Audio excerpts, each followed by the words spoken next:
RTVE, Radio-Télévision La Voix de l'époux, première chaîne de la révélation. RTVE, tout un programme. Bonjour chers téléspectateurs de la chaîne RTVE, en particulier les amateurs de la rubrique de Tonga Congo. Aujourd'hui, nous allons parler de l'informatique parce que notre rubrique et notre plateforme, c'est une plateforme de toutes les connaissances, une plateforme de partage de connaissances. Aujourd'hui, on va parler de l'informatique, le type de données et les tri, c'est-à-dire l'arrangement des données dans un ordre bien précis. On appelle ça tri. Donc, planche 1, le titre, c'est quelques trucs et astuces en JavaScript. Planche 1, trucs et astuces en JavaScript. Ça, c'est le titre du thème d'aujourd'hui. Planche 2, on commence par les callbacks. Planche 2, on commence par les callbacks en JavaScript. Nous allons parler des méthodes de l'objet array ou map, for each, every, sum, reduce, write, filter et sort. Toutes sont définies dans le prototype de l'objet array. Array, c'est-à-dire table. Ces fonctions sont fondamentales dans la programmation fonctionnelle en JavaScript et sont des fonctions qu'on appelle des fonctions de haut rang. Elles acceptent des fonctions en argument ou callback. Planche numéro 3, les callbacks JavaScript 2. Ces fonctions exécutent en boucle les mêmes actions sur chacun des éléments de l'array qui les appelle. Note, un array peut être utilisé comme un vecteur à partir de 16 indices. Planche numéro 4, lexique. Fonction de haut rang, c'est quoi? En JavaScript, une fonction de haut rang ou fonction de premier ordre est une fonction qui peut être utilisée comme n'importe quelle autre valeur, comme une string, un nombre, etc. Elle peut être assignée à une variable, passée en tant qu'argument à une autre fonction ou même retournée par une fonction. C'est-à-dire la fonction de haut rang parce que ça peut être utilisé comme n'importe quelle variable, soit comme argument, soit comme valeur de retour ou n'importe quoi. Planche numéro 5, ensuite, exemple de fonction de haut rang. Là, on fait une déclaration de la fonction de haut rang, fonction multipliée par AB, là c'est la définition de la fonction. On assigne assignation de la fonction à une variable. Cette fonction qu'on a définie là-bas, on l'assigne à une fonction opération, qui est une constante. Opération, donc, la fonction multipliée, donc l'adresse de la fonction multipliée, on l'affecte dans la variable, la nouvelle variable récemment créée, qu'on appelle opération. Maintenant, on utilise la fonction en tant qu'argument. Fonction application, appliquée opération. A, B, vous voyez que comme argument, il y a les arguments pour l'opération, la fonction appliquée opération, il y a le paramètre A, le paramètre B, et la fonction opération, qui est une fonction, on l'utilise comme paramètre. Donc, utilisation de la fonction en tant qu'argument ou paramètre. Normalement, l'argument, c'est quand on appelle une fonction, on utilise l'argument. Maintenant, quand la fonction doit recevoir un argument, le même argument là, au niveau de la fonction qui reçoit, on l'appelle paramètre. Donc, la fonction appliquée argument a comme un des paramètres, un des arguments, une autre fonction qui est la fonction opération qu'on a définie ici. On appelle maintenant la fonction en tant qu'argument dans le console log. Console log, par exemple, appliquer opération. Donc, cette instruction-là, ça demande, console log, c'est affiché à l'écran. Maintenant, un de ces paramètres, c'est appliquer opération. C'est la fonction qu'on vient de définir ici. Avec comme argument le nombre 2, le nombre 3 et la fonction qui doit être exécutée, qui est opération, opération qui est définie plus haut là-bas. Bon, maintenant, on passe à la planche 6. Explication fonction de haut rang. Dans l'exemple ci, la fonction multipliée est déclarée en tant que fonction de haut rang. Elle est ensuite assignée à la variable opération et utilisée en tant qu'argument de la fonction appliquée opération. Comme on avait déjà expliqué. Et planche 7, la programmation fonctionnelle est un style de programmation qui traite les calculs comme des évaluations de fonctions mathématiques. Par exemple, quand vous faites sinus x, sinus 30 degrés, sinus 40 degrés, maintenant, c'est ça, la programmation est un style de programmation qui traite les calculs comme des évaluations de fonctions mathématiques. C'est ça la programmation fonctionnelle. En JavaScript, cela signifie principalement l'utilisation de fonctions pures, c'est-à-dire qui ne modifient pas les paramètres d'entrée, ni les variables qui sont en dehors de cette fonction-là. c'est-à-dire qui n'ont pas d'effet de bord, c'est-à-dire ne modifient pas l'état externe, par exemple les variables ou les objets. Et par exemple, la valeur initiale des arguments, par exemple le tableau d'origine avec la méthode ArrayMap, on verra ça plus loin, ou ArraySort-to-Sorted. Parce que l'array sorted modifie ça modifie les éléments, l'ordre des éléments qui sont dans l'array qui appelle la fonction sorted. Mais toSorted, lui, il renvoie un array trié sans modifier l'array de départ. C'est comme ça qu'on appelle, c'est une fonction pure. Donc, il ne modifie pas et retourne toujours la même valeur pour les mêmes arguments, sans modifier l'état externe. Planche numéro 8. Exemple de programmation fonctionnelle. On décrit d'abord un array là, sous le nom identificateur de nombres. Ça contient 1, 2, 3, 4, 5. Const carré. On définit maintenant une fonction fléchée, comme on dit, qui est nombre. On utilise comme nombre, c'est un array. Il a des méthodes, c'est-à-dire des fonctions propres à lui. Parmi ces fonctions propres à lui, il y a la fonction map.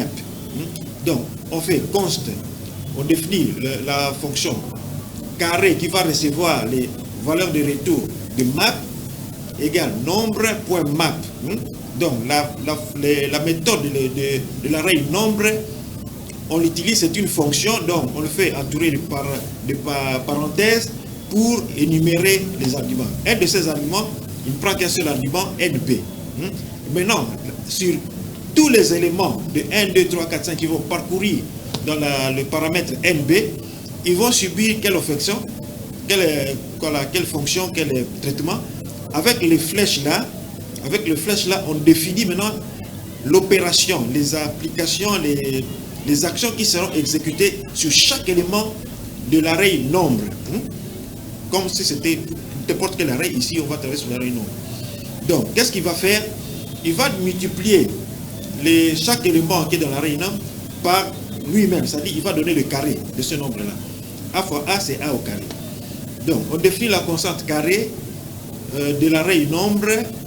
On utilise sa fonction interne qu'on appelle méthode map avec l'argument NB qui va représenter chaque élément de NB. Donc, d'abord, il travaille avec 1, après avec 2, après avec 3. Et quel traitement? C'est nombre fois nombre, c'est-à-dire le même nombre là au carré. Voilà ce qu'il affiche. Quand on affiche par exemple console log carré, parce que carré là on avait dit c'est lui qui reçoit les valeurs de retour de la fonction map. Voilà ce qu'il affichera. Pour 1, il affiche 1, 1 au carré c'est 1. Pour 2, il affiche 4, 2 au carré c'est 4. 3 au carré c'est 9, 4 au carré c'est 16, 5 au carré c'est 25. Donc c'est une fonction unique que vous appliquez. La fonction là va parcourir tous les éléments et lui appliquer le traitement que vous allez spécifier à droite de la flèche égale avec signe supérieur. Donc ce qui fait, il donne le carré de chaque élément qui se trouve dans l'array de départ, sans modifier cet array de départ là. C'est-à-dire ce qu'on appelle fonction pure. Planche numéro 9, explication programmation fonctionnelle. Dans cet exemple, la fonction map prend une fonction de transformation, dans ce cas, nombre, nombre égale nombre fois nombre. C'est ça la fonction de transformation qu'il va appliquer à chaque élément. Et retourne un nouveau tableau avec les éléments transformés. C'est un exemple de comment la programmation fonctionnelle en JavaScript favorise l'immutabilité, c'est-à-dire la non-modification. La valeur là, l'élément là ne peut pas être modifié.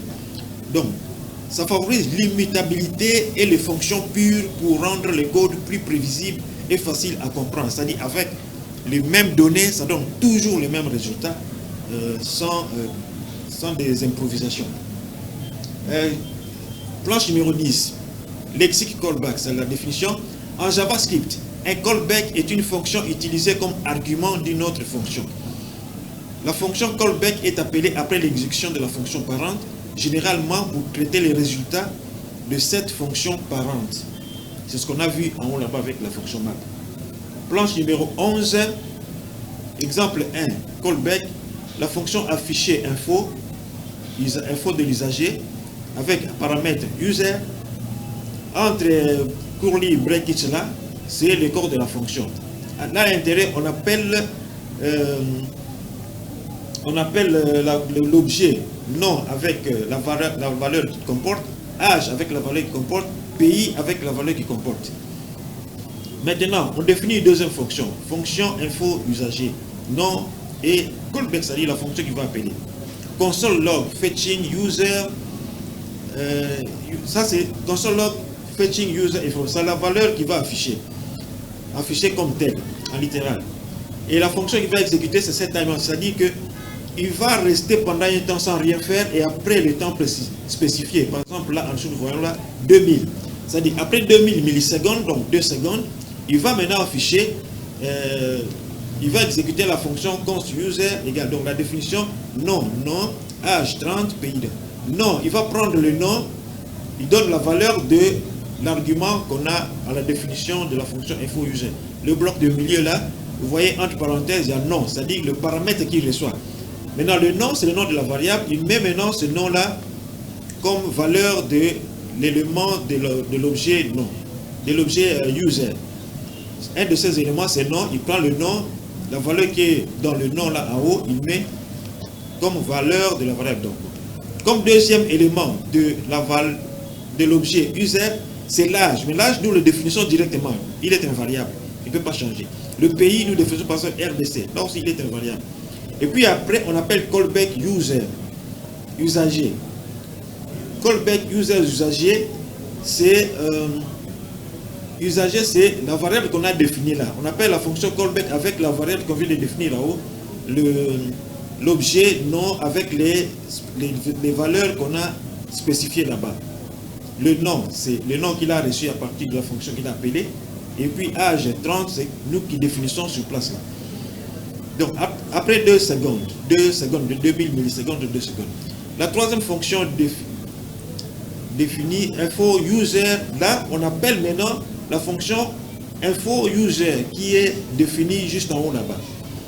On l'appelle avec l'argument, une chaîne de caractères, son nom, c'est-à-dire qu'il sera traité comme tel, sans modification.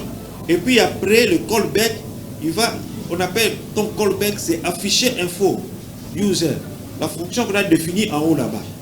Donc, il appelle la fonction info user qui est juste en haut là-bas, avec comme premier argument son nom, textuel comme ça, et puis avec comme deuxième argument une autre fonction. Maintenant, cette fonction-là va appeler la fonction qui est en haut là, et puis à la fin, il va afficher fetching user information. Nous avons vu qu'il va afficher une chaîne de caractères comme telle, c'est-à-dire sans modification, sans le travail. Et puis, il va afficher le nom qu'on a envoyé, c'était son nom. Ouais, info user en bas là-bas, le texte était son nom. Et puis, il va afficher âge qu'on a défini dans la fonction du milieu là, 30 ans. Et puis, le pays qu'on a défini toujours dans le bloc du milieu là, RDC. Planche numéro 12, note 1. En JavaScript, planche numéro 12, note 1. En JavaScript, on n'est pas tenu de définir une fonction avant sa première utilisation. Lors de son exécution, JavaScript sait délocaliser vers le haut les fonctions définies après leur première utilisation par un processus appelé hosting. Le hosting ne marche pas avec les fonctions fléchées qui doivent être déclarées avant. Fonction, on a une faute là, on est faute. Bon, le code précédent et celui qui suit donnent donc exactement le même résultat. Ici, nous avons la même fonction, le même programme que ce qu'on a fait avant là, mais la fonction info user a été remplacée en haut par fonction fléchée qui est définie avant. Parce que les fonctions fléchées ne peuvent pas bénéficier de la fonctionnalité hosting. Donc, il faut définir ça avant. Bon, cette fonction, nous on a déplacé un peu l'ordre de définition des fonctions. Ça exécute exactement de la même façon que la fonction que vous venez de décrire là. Planche numéro 14, exemple de callback. Ça fait presque la même chose, mais dans un ordre un peu différent. C'est pour illustrer la fonction, la fonctionnalité hosting qui est disponible dans le langage JavaScript et certains autres langages évolués. Planche numéro 15. À quoi sert la déclaration d'une variable et d'une fonction? Elle indique au programme l'adresse mémoire, la taille et comment interpréter une entité. Nous verrons plus loin comment interpréter un entier et un nombre en virgule flottante. Si l'entité est une fonction, le programme saura qu'il faut l'exécuter si on le référence avec une paire de parenthèses, mais elle peut tout aussi bien être une structure complexe, objet. Donc, pourquoi définir un objet? Parce que quand vous n'avez pas défini, quand le programme va avoir accès à cet élément-là, il ne sait pas comment le traiter. Parce que chaque élément a d'abord son type. Tout est représenté avec des valeurs 1, 0, 1, 0 dans l'ordinateur. Maintenant, il faut savoir combien de bits il faut lire. Comment les traiter? Est-ce qu'il faut les traiter comme des nombres? Parce que les nombres, on les traite à partir de... Parce que c'est une base décimale. On prend le nombre, le chiffre qui est à gauche, on le multiplie par 10 exposant 0. On additionne par le chiffre qui suit à gauche. Le chiffre là, on le multiplie par 10 exposant 1. On prend maintenant le chiffre qui est encore à droite, là, le troisième chiffre à droite. On le multiplie par 10 exposant 2, ainsi de suite. On fait l'addition de tout ça. Ça, c'est la façon dont il traite le nombre entier. Mais pour les nombres en fonction, les nombres, comment dire, à virgule flottante, il y a d'abord un premier bit qui est le bit du signe de tous les nombres. C'est-à-dire si c'est un nombre négatif, le bit là sera 1. Si c'est un nombre positif, le bit là sera 0. Suivi d'une mantisse, par exemple pour les virgules flottantes, 32 bits. Là, il y a suivi de l'exposant de 2, hein, qui est de 8 bits. Maintenant, suivi encore de la mantisse, c'est-à-dire la valeur qui vient après la virgule, la valeur décimale du nombre. C'est comme ça. Vous voyez donc, pour les virgules flottantes, il y a un traitement. D'abord, il va vérifier si c'est un bit du signe, après il va vérifier si c'est l'exposant, et puis il va vérifier si c'est la mantisse. Et quand, par exemple, c'est un nombre normalisé, cette mantisse-là, on doit ajouter 1. Donc, une unité avant la valeur décimale de la poêle. Si c'est un nombre dénormalisé, on préfixe la mantisse là par 0, donc on ne change rien.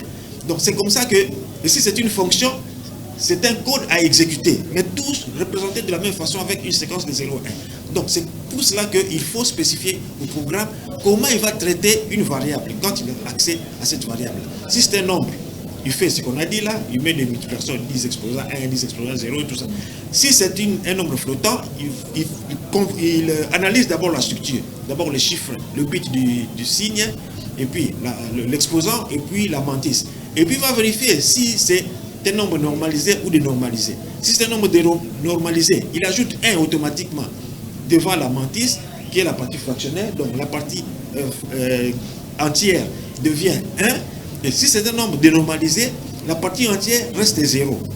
C'est pour cela que c'est l'importance de déclarer la variable ou une fonction pour que le programme sache comment il va traiter cette donnée-là. Sinon, il ne saura pas se retrouver et il ne va pas faire le travail comme il faut. Il y aura beaucoup d'imprévus. Planche numéro 16, exemple de référencement. Tout référencement terminé par une paire de parenthèses, donc planche 16, tout référencement terminé par une paire de parenthèses est un appel de fonction. Donc, il commande d'exécuter le code à l'adresse contenue dans l'entité, c'est-à-dire dans le code du programme. Tout référencement non terminé par une paire de parenthèses commande de seulement lire le contenu de l'adresse mémoire référencée. On appelle ça données ou date en anglais. Tout référencement du genre suivant est une définition des fonctions. Parce qu'en fait, en JavaScript, bien sûr, fonction, un nom identificateur, là on a mis fname, suivi de parenthèses, et puis suivi d'accolade avec votre code à l'intérieur. On appelle ça corps de la fonction. Donc vous mettez tout ce que vous voulez que la fonction fasse, vous mettez ça là où il y a les 3 points. Délimité par les curly brackets comme on appelle en anglais, et puis précédé par le nom de la fonction entouré de parenthèses. Là c'est une définition de la fonction, c'est-à-dire quand vous allez appeler fname, dans les parenthèses là vous mettez les arguments, c'est-à-dire les données que l'ordinateur va utiliser avec l'appel de la fonction là. Il va exécuter la fonction fname telle que vous avez définie ici. Donc avec les instructions que vous allez remplacer à la place des 3 points de suspension là. Planche numéro 17. Exemple de référencement 2. Tout référencement du genre, tout ce qui est en square brackets là, tout ce qui est en square brackets là, c'est facultatif. Du moins dans le JavaScript normal. Parce que dans le mode strict, il faut nécessairement utiliser soit le var, soit le let, soit le const. Mais en mode JavaScript, tout ce qui est en brackets là, square brackets, c'est facultatif. Donc, soit var, soit let, soit const, suivi du nom d'identificateur de l'objet. Ça peut être en minuscule ou en minuscule, soit un mélange de minuscules et de majuscules, avec quelques caractères spéciaux comme le trait d'union, tout ça. pas les moins. Et puis après, on peut mettre égal ou valeur. Par exemple, si on met var données égale 15, c'est-à-dire données, ce sera une valeur que vous venez de définir qui a dès le départ la valeur de 15. Donc, tout référencement du genre var let const suivi de id avec une valeur initiale est une déclaration ou définition de variable. Définition si au moment de la définition vous injectez déjà une valeur de départ. Déclaration si vous définissez seulement que c'est une variable de tel type sans lui donner une valeur de départ. Donc, presque tous les langages de programmation, un simple signalement d'une entité est une simple déclaration d'entité. Tout signalement avec initialisation, c'est-à-dire avec une valeur de départ que vous spécifiez au moment de la déclaration, lui affectant une valeur initiale, est une définition de l'entité. Donc, il y a déclaration sans affectation des valeurs initiales et définition avec affectation d'une valeur initiale. C'est-à-dire, dès le moment de la déclaration, il a déjà une valeur. Si vous ne donnez pas une valeur au moment de la déclaration et que vous appelez cette fonction sans lui attribuer une valeur plus tard, il va dire que cette valeur-là est undefined, c'est-à-dire qu'il a une valeur indéfinie.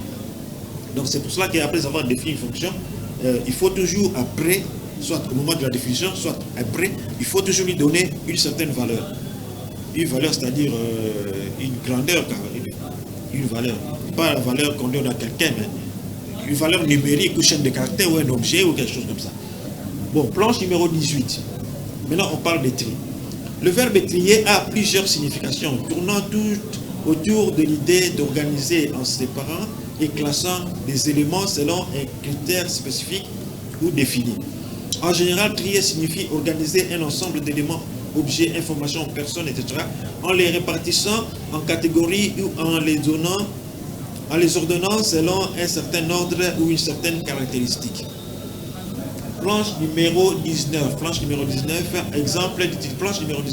exemple d'utilisation de trier. Planche numéro 19. Planche numéro 19, trier des papiers. Par exemple, c'est organiser des documents en les classant par type. Facture, contrat, courrier, etc. ou par date. Trier des déchets. C'est séparer les différents types de déchets, plastique, verre, papier, etc. pour le recyclage. Trier du courrier, c'est distribuer les courriers en fonction des destinataires ou des services. Planche numéro 20, exemple d'utilisation de trier, la suite. Trier des données, c'est organiser des informations dans un tableau ou une base de données en les classant par ordre alphabétique, numérique, etc. Trier des lentilles, c'est enlever les lentilles abîmées ou impropres à la consommation. Trier sur les volets, pas les lentilles de lunettes, ce sont les lentilles là des animaux là. Trier sur les volets, c'est sélectionner les meilleurs éléments d'un ensemble. Planche numéro 21, tri en informatique. En informatique, le tri est le processus qui consiste à réorganiser une collection de données souvent sous forme de tableaux ou de listes, de manière à ce que leurs éléments soient disposés selon un ordre spécifique, généralement croissant ou décroissant. Planche numéro 22. Type et définition des tri. Tri par comparaison, planche numéro 22. Tri par comparaison. Tout algorithme où l'ordre est déterminé en comparant les éléments entre eux. Tri non basé sur la comparaison. Ça donc, ce sont les différents types de tri, dont les algorithmes, les processus de tri, les méthodes de tri. Tri non basé sur la comparaison se base sur des propriétés de clés, counting, radix, pigeonhole. Là, ce sont par exemple les types les algorithmes de tri qui ne sont pas basés sur la comparaison. Il y a des tri hybrides qui combinent les deux ou bien qui prennent autre chose à l'extérieur.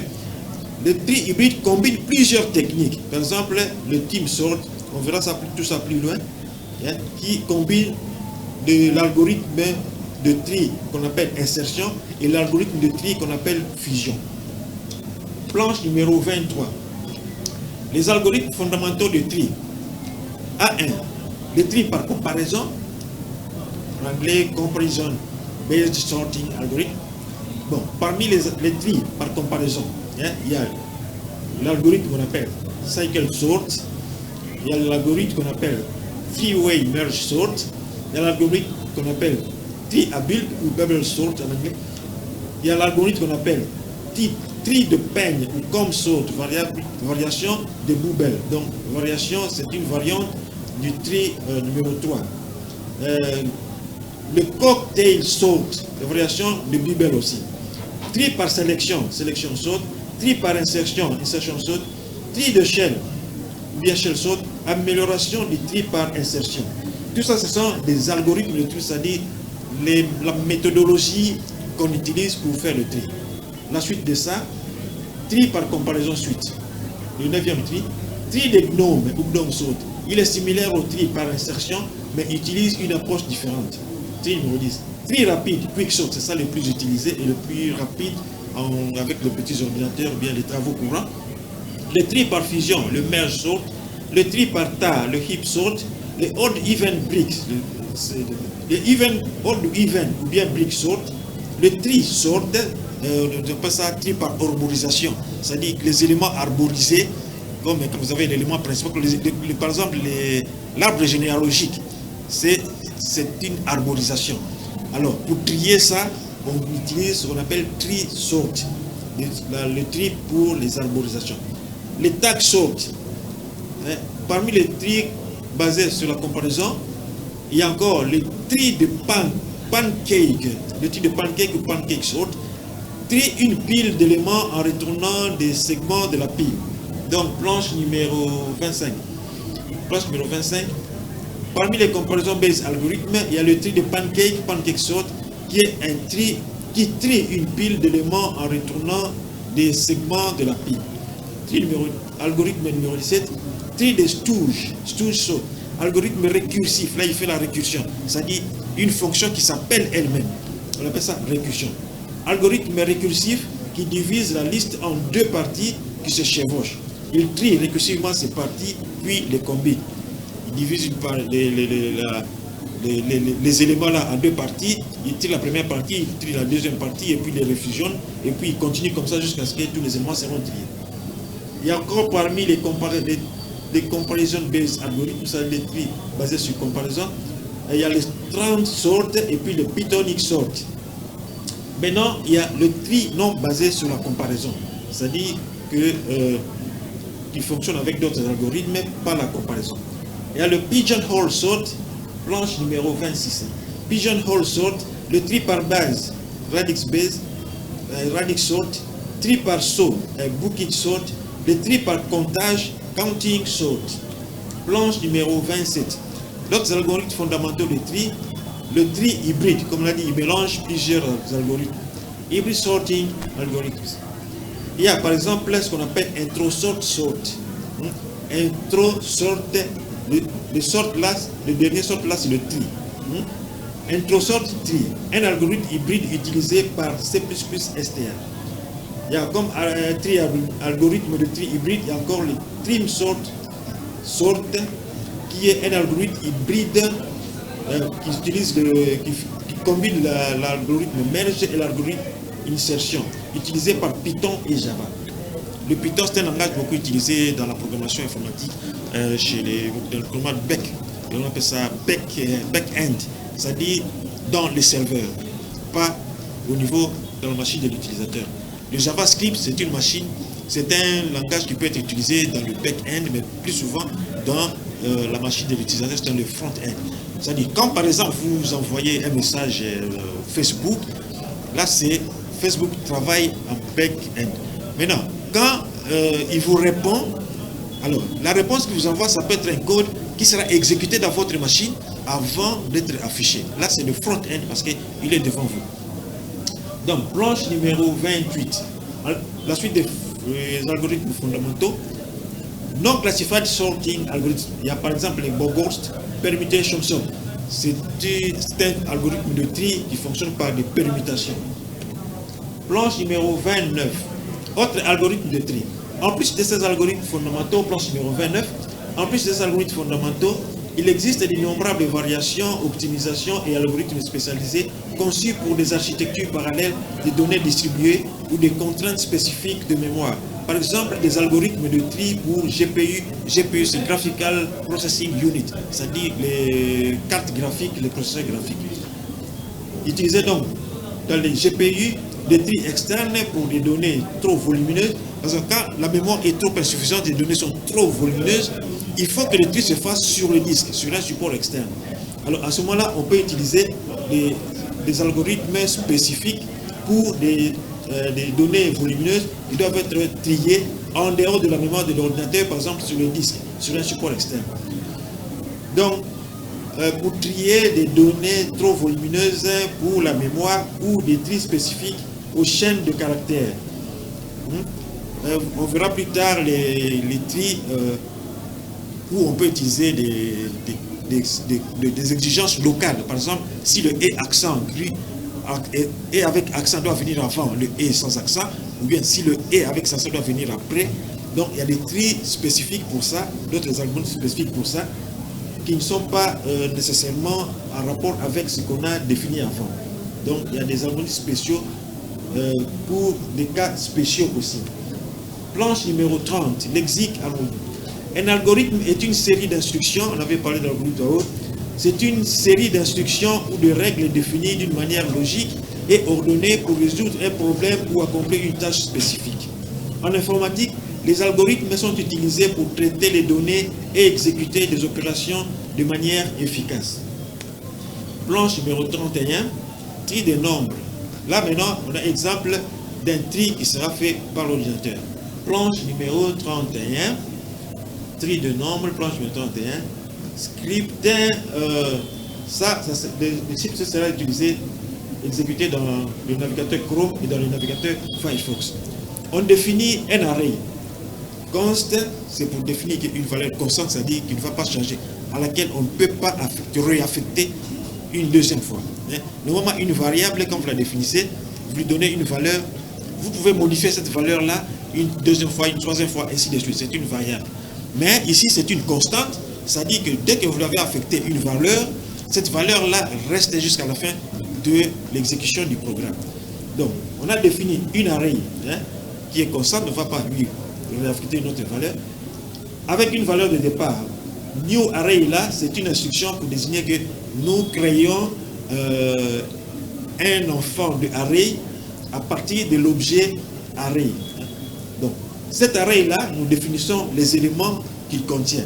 Il contient donc le nombre 91, le nombre 109, le nombre 015, le nombre 11, le nombre 105. Donc, const array, nous définissons l'array et puis nous lui donnons les éléments qu'il contient. Là, nous avons fait une définition de l'array parce que nous avons déclaré en même temps, nous avons initialisé avec une valeur de départ. Maintenant, cet array R là, nous avons vu const R. Le nom de l'array, c'est R.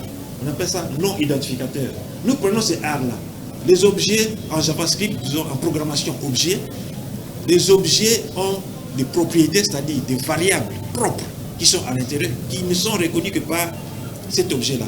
Et puis, il y a aussi des fonctions propres internes qui sont reconnues que par ces fonctions. Les fonctions propres internes qui peuvent être reconnues que par la fonction en cause et qui ne peuvent pas être reconnues par les fonctions externes sont appelées seulement par cette fonction-là. Ces fonctions-là internes propres à l'objet, on les appelle des méthodes. Donc, le sort, c'est une des méthodes propres internes à l'objet array, parmi les autres fonctions propres. Donc, les méthodes de la fonction array, nous avons vu les maps, les for each, et tout ça, on verra ça plus loin.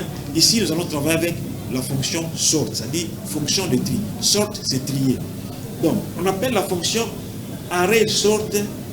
Donc, l'array, c'est la variable qu'on avait définie. Donc, l'array sort, la méthode sort va s'exécuter sur chacun des éléments de l'array de départ qui est 91, 109, 015, 11, 905.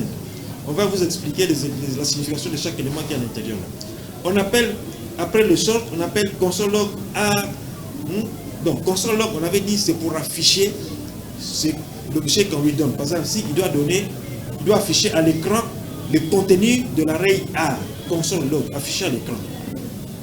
Mais, avant qu'il affiche, on lui demande de faire le join avec la séquence espace, barre verticale, espace.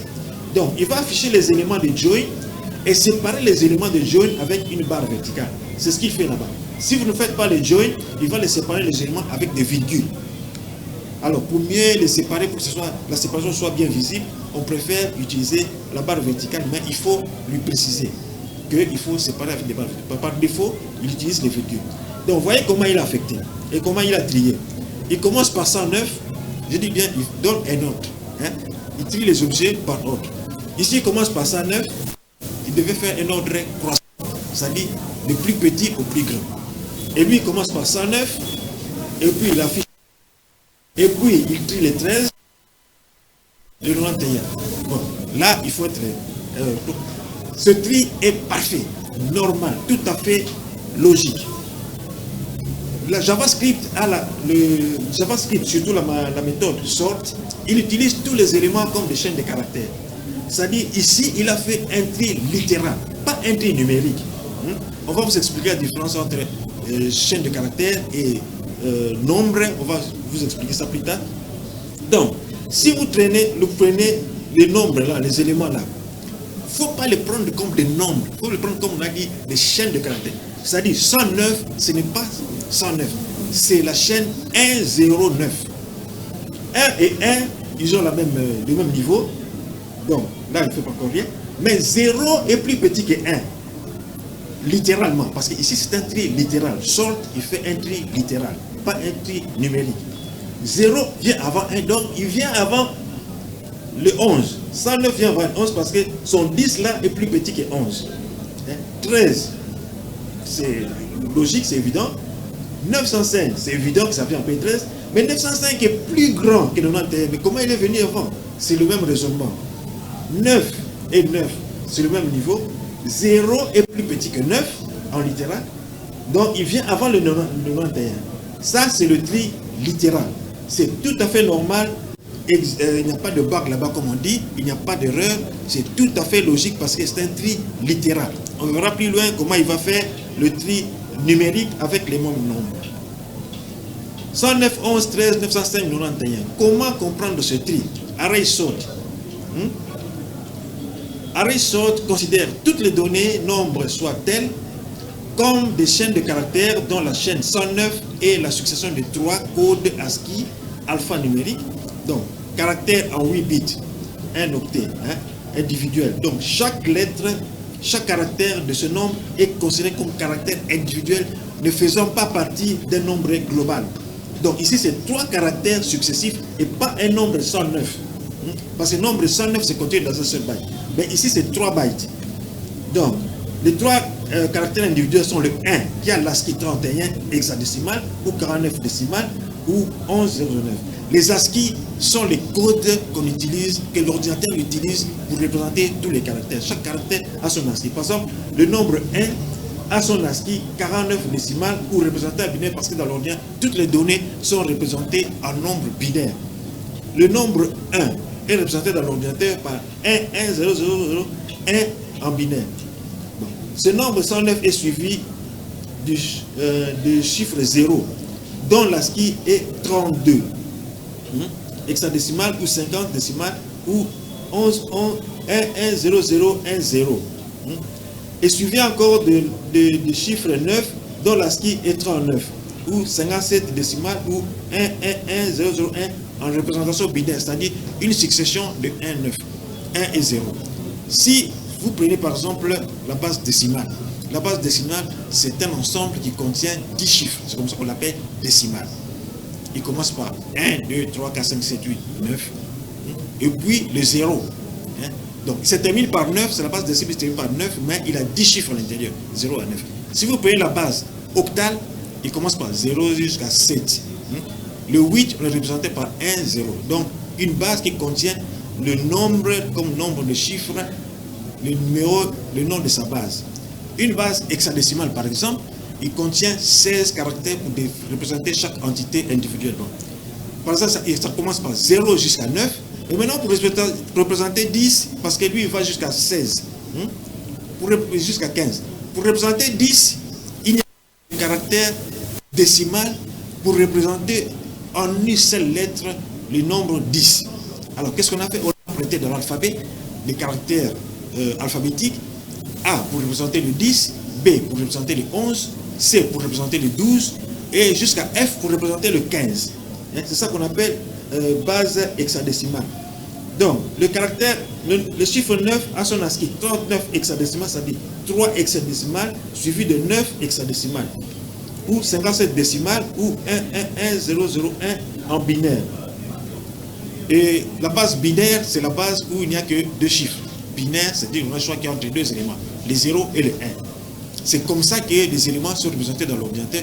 Tout est représenté par des nombres 0. Même les images, c'est une succession de 0 et de 1. L'ordinateur n'utilise que la base décimale, binaire. Donc, deux chaînes se comparent caractère par caractère de la gauche vers la droite. Notre 109, notre 109 avec 11, c'est comparé de la gauche vers la droite caractère par caractère. On compare d'abord 1 et 1, et puis on compare 0 et 1. On trouve que 0 est plus petit que 1, alors 109 vient avant le 11. Dans le tri croissant de cette séquence de nombres-là, qui est considérée comme une chaîne littérale, pas comme des nombres numériques. Planche numéro 33. 109, 11, 13, 95, 97 sont les éléments de départ là qui sont contenus dans l'array qui devait être trié. Notre array qui était déjà trié. Le nombre 109 décimal, quant à lui, est représenté. Maintenant, si le nombre 109 était traité comme un nombre, le nombre 109, quant à lui, est représenté en un seul code de 16 quartets. On vous avait dit bien 8 bits. 8 bits, c'est... Oui, 8 bits, c'est 2 quartets. 8 bits, c'est 16 quartets, oui. Égale 1 octet. 6D, 6 décimales. 6D hexadécimal égale 1, 1, 0, 1, 1, 0, 1 binaire. En tant que nombre, il se lit et se calcule comme suite. Donc, comment l'ordinateur, quand l'ordinateur doit restituer sur l'écran le nombre 109 qui est un seul code dans l'ordinateur, il doit le restituer à l'écran. C'est comme j'avais dit, on prend le 109 là. Le dernier chiffre à droite à la position 0. On multiplie 9 fois 10 exposant 0. On prend le deuxième chiffre qui est la position 1, on multiplie donc les 0 la fois 10 exposant 1, et puis 1. Et puis on multiplie encore le 1 là par 10 exposant 2, ce qui fait 9 fois 1, 0 fois 10, 1 fois 100, ça fait, le total là ça fait 109. Le 6DH égale 13 fois 16 exposant 0 plus 6 fois 16 exposant 1 égale 13 plus 96 égale 109 en décimale. Si on prend ça en binaire, c'est 1 fois 2, parce que le premier chiffre là en base binaire, c'est 1 fois 2 exposant 0, plus 0 fois 2 exposant 1, plus ainsi de suite, ainsi de suite. On trouve à la fin 1 plus 0, plus 4, plus 8, plus 0, plus 1, on tombe toujours à au nombre 109. Donc, 109 décimales et 6D hexadécimal et 11, 0, 11, 0, 1 binaire, ça représente le même nombre dans les différentes bases de numérotation. Bon, la prochaine fois, on va voir comment distinguer un numérique d'un alpha. Comment distinguer si un nombre est numérique ou s'il est alpha. Pour aujourd'hui, on a terminé, nous avons épuisé le temps imparti. Nous vous remercions d'avoir suivi et nous espérons que vous avez compris que l'émission vous a intéressé. Et nous vous donnons rendez-vous la prochaine fois, ça sera la suite de cette émission, de ce sujet, le jeudi prochain, toujours à 10h. Aujourd'hui, il y a eu un peu de retard avec des problèmes techniques là, avec le retour du courant et des appareils qui étaient bousillés. Donc jeudi, nous vous donnons rendez-vous pour la suite de l'émission et j'espère que vous avez compris et que ça vous a intéressé. Et nous vous remercions de votre attention et nous vous donnons rendez-vous la prochaine fois dans la même série, dans la même rubrique. Et nous disons au revoir, ciao. RTVE, Radio-Télévision La Voix de l'époux, première chaîne de la révélation. RTVE, tout un programme.